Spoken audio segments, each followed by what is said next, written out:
Cigarette না বিক্রি করলে যে সংসার চলে না বা ব্যবসা হয় না, এটা আসলে সম্পূর্ণ ভুল ধারণা।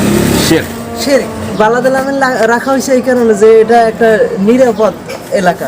চার দোকান আমি এই যে দেখতে পাচ্ছেন কিছুই নাই। আসসালামু আলাইকুম ওয়া রাহমাতুল্লাহি ওয়া বারাকাতুহু। নাহমাদুহু ওয়া নুসাল্লি আলা রাসূলিহিল কারীম, আম্মা বাদ। আজকে আমরা ঘুরতে আসছি টঙ্গীতে। তো এখানে এক ভাইয়ের সাথে দেখা হয়েছে, উনি একটি দোকান চালাচ্ছেন, পাশাপাশি চাও বিক্রি করছেন। তো আমার কাছে একটা বিষয় ভালো লাগলো, ওনার চার দোকানে আসলে সিগারেট বিষয়টা নাই। তো অনেকেই ভাবে যে আসলে সিগারেট না বিক্রি করলে তার দোকান চলবে না। তো ওনার দোকান আসলে চলছে কিনা এই বিষয়টা আসলে জানবো, চলুন আপনার জন্য জানাবো ইনশাআল্লাহ।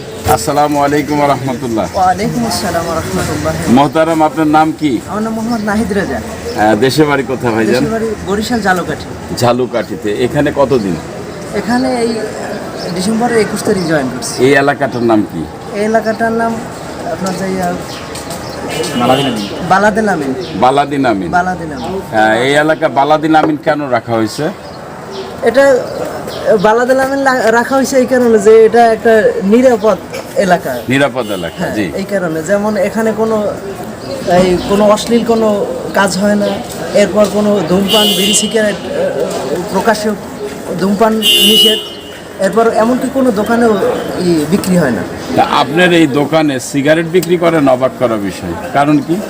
সিগারেট বিক্রি করি না আপনার সিগারেট এটা মানুষের স্বাস্থ্যের জন্য ক্ষতিকর, এরপর এটা ইসলামে এটা নাজায়েজ, এটা সম্পূর্ণ হারাম। সিগারেট মানুষকে ক্ষতি করে, এরপর যে খাইলো সেও তো ক্ষতি হইলো, এরপর বাতাসের সাথে দোয়া মিশে এরপর আরো একজনকে ক্ষতি করে। এই কারণে আমি সিগারেট বিক্রি করি না। সুবহানাল্লাহ। আপনার সংসার কি চলবে এই সিগারেট ছাড়া? বিক্রি হয়? আলহামদুলিল্লাহ, আল্লাহ পাক ভালোই চালাইতেছে, আল্লাহ পাক এর ভিতরই বরকত দিয়েছে। আল্লাহ যেন আপনাকে বরকত দান করে। আপনি এখানে কত বছর আছেন? আমি এখানে আজকে 5 বছর যাবত আছি। আপনি এই যে যারা বলে যে সিগারেট বিক্রি না করলে দোকান চলে না, এদের উদ্দেশ্যে কিছু বলেন? সিগারেট না বিক্রি করলে যে সংসার চলে না বা ব্যবসা হয় না, এটা আসলে সম্পূর্ণ ভুল ধারণা। শিরক। কেননা এছাড়াও আল্লাহ তাআলা চালাইলে ভালো করে চালাইতে পারে। সুবহানাল্লাহ। যেমন আমার এই একটা ব্যবসা প্রতিষ্ঠান, মোটামুটি ছোট 4 দোকান আমি এই যে দেখতে পাচ্ছেন কিছুই নাই, এরপর আলহামদুলিল্লাহ দিয়ে আল্লাহ তাআলা চালাই না। আলহামদুলিল্লাহ, শুকরিয়া আছে। তো আমি আরেকটা প্রশ্ন করব, এই এলাকাটা বালাদিল আমিন কেন বা এত নিরাপদ নগরী কেন? এই এলাকায় আপনি যত শায়েখদের দেখবেন সমস্ত শায়েখরাই হলো মদিনা ইউনিভার্সিটি ডিগ্রিধারী শায়েখ, এবং এখানে তার সহি আকীদার সমস্ত আলেম আছে।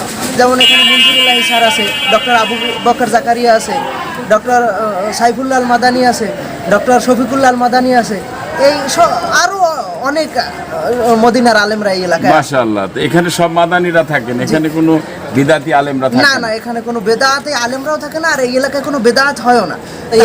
যে কোনো অশ্লীল কাজ বা ইসলামের বহির্ভূত কোনো কাজ এই এলাকায় হয় না। সম্পূর্ণ শরিয়া ভিত্তিক। সম্পূর্ণ শরিয়া ভিত্তিক এই এলাকাটা। সুবহানাল্লাহ। আমার টাকা থাকলে আমি এলাকা বাড়ি কিনে ফেলতাম। আপনি কি বাড়ি করছেন? না ভাই, ভাই কি বিয়ে করছেন? না, বিয়ে করছি। একটা মুমিনা মেয়ে পাবেন ইনশাআল্লাহ, দোয়া করি আল্লাহ সুবহানাহু ওয়া তাআলা। আপনি এই দোকানদারের উদ্দেশ্যে 2-4টা কথা বলেন, যারা সিগারেট বেচে, পান বেচে, জর্দা বেচে। আমি সবার কাছে আমার আকুল আবেদন থাকবে এটা, যে ইসলামী শরীয়তে যেটা নিষিদ্ধ, যেটা মানুষের ক্ষতি করে, এটা সবাই পরিহার করলে আমাদের সমাজ, এরপর এই সিগারেটের দ্বারাই কিন্তু আমাদের নিজেদের সন্তানরাই কিন্তু বড় বড় ভুল পথে যাচ্ছে। তারপর আমরা ব্যবসা করি, আমাদের সন্তানদেরকেই এই সিগারেট খাওয়াচ্ছি, এরপর এই ধোয়ার মাধ্যমে তাদেরই আবার ক্ষতি হচ্ছে। এই কারণে সমস্ত ব্যবসায়ীদেরই উচিত যেন তারা সবাই যেন এই সিগারেট, বিড়ি, তামাক, জর্দা যেন সম্পূর্ণভাবে বয়কট করে চলে। এরা যেন ব্যবসা প্রতিষ্ঠানে যেন এইগুলো না রাখে, সবাই যেন ফেলাই। আমিন আমিন। এই এত ভালো কথা, সিগারেট না বেচার জন্য আপনাকে একটা বাংলা কোরআন উপহার দেওয়া হলো। আপনি পড়তে জানেন? আলহামদুলিল্লাহ। আলহামদুলিল্লাহ। পড়বেন, আপনার স্ত্রীকে শোনাবেন, সন্তানদের ভবিষ্যতে 20টা ছেলে যেন আল্লাহ দেন। আমিন আমিন। আসসালামু আলাইকুম।